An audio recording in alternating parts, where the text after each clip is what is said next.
Ladies and gentlemen, may I now introduce Minister Faust.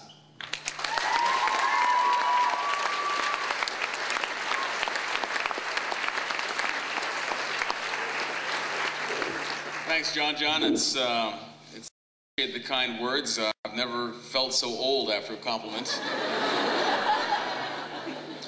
I was asked by one of my former students, and it's actually a pleasure for me to see so many of my former students here tonight, to speak about what youth can do. You know, these days, perhaps things haven't changed, but we watch what happens on television, the news. We see politicians, executives, celebrities, jumping on the bandwagons of this or that social justice cause. It's kind of like the train is already moving and they leap into a boxcar and they say that they laid the track.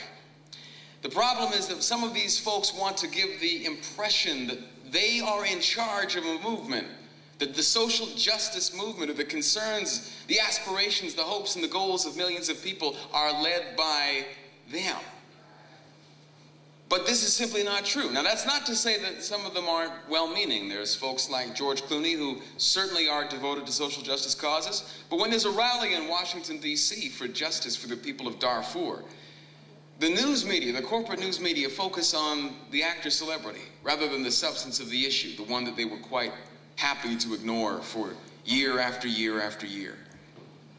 So what can youth do when they are facing the obstacle of celebrity-driven media? Well, throughout the 20th century, youth were at the forefront of the struggle for justice in, for instance, opposing imperialist wars. In Vietnam, youth fought, sometimes at the cost of their own lives, to kick out the Japanese invaders, to kick out the French invaders, to kick out the American invaders. And back in the United States, youth organized to bring their own young people home so that they wouldn't have to go overseas to fight and to kill and to die for somebody else's money against people who'd never harmed them. The civil rights struggle, what should actually be called the human rights struggle, that was fought in the United States. This was largely populated by young people, organizations such as the Student Nonviolent Coordinating Committee, with young luminaries in it, such as then Stokely Carmichael, later on Kwame Ture, or the young men who began their ministries in their early 20s, named Malcolm X and Martin Luther King, young men doing phenomenal, world-changing work. In just the last 3 years, tens of thousands of Canadian youth were an indispensable part of peace mobilizations, which denied the Liberal government the chance it was probably looking for, which was to send Canadian troops to Iraq. Now, those youth were so successful in letting the Canadian government know that this was unacceptable that the Canadian government would later on take credit for that, as if it was its idea to begin with. The fact is that, of course, while that government said that it was devoted to peace, it was pursuing deeper military integration with the United States, and our current one is doing the same. But at rally after rally, it was youth who led the way. You know, one of my heroes, Ralph Nader, is fond of pointing out that when you are a young person, high school age, particularly university and college age, there is never a better time in your life to devote yourself to social justice. Because when you're older, you're going to have commitments that are going to make it very difficult for you to continue the struggle. You'll have debt. You're already racking it up if you're a student. You'll have a mortgage. You will have a job. You'll have a lot of pressure on you to seem, as they like to call it, respectable.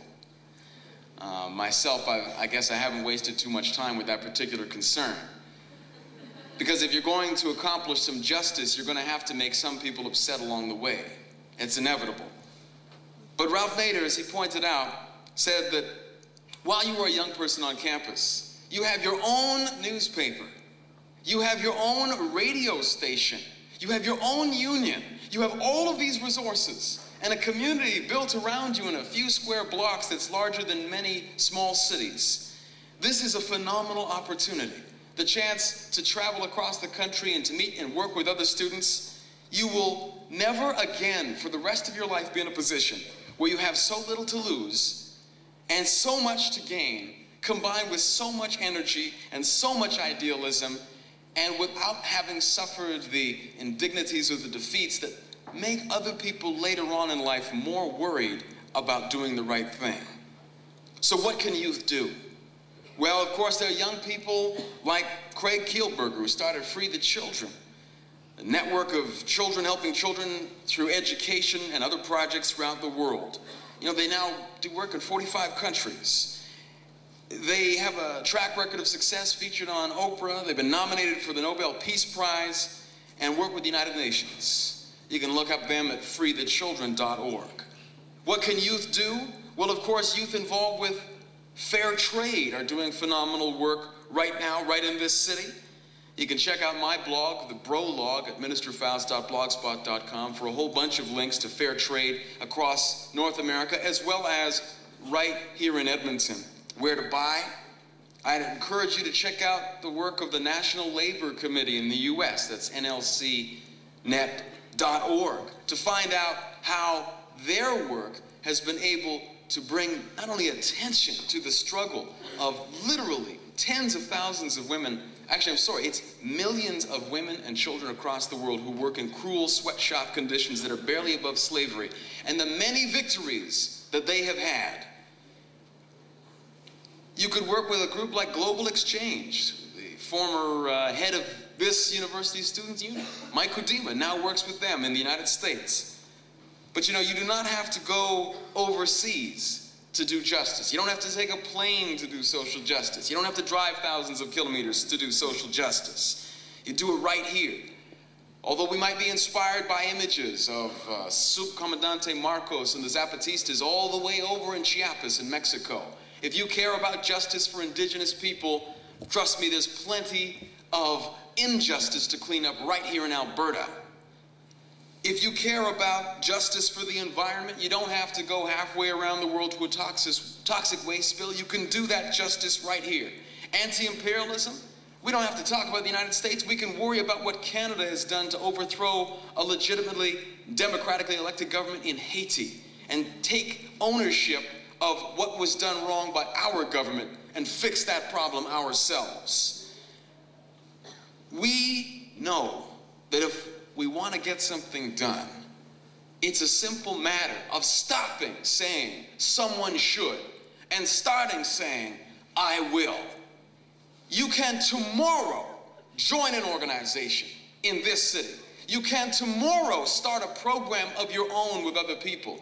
You can tomorrow take the steps that you need to take in order to guarantee that in the days to come and in the weeks to come and in the years to come, somebody somewhere will not go to bed starving. Somebody somewhere will have clean water. Somebody somewhere will earn a decent wage to produce the clothes and the shoes that we wear every day. That somebody somewhere will not rot in a prison cell for speaking truth to power. You can do this. Nobody in the world is as free by law as North Americans, or has the wealth that North Americans have, or has the resources that North Americans have. Nobody is more free. Nobody has more power. And therefore, to whom much is given, much is expected. The more you know, the more you owe. The more you have, the more you must do. And the more wealth that you reap from the product of justice that your ancestors fought and died for, the more you must return to the human family in the bounty and the dividend of justice for all human beings. What can youth do? The real question is, what can't youth do? All power to the people.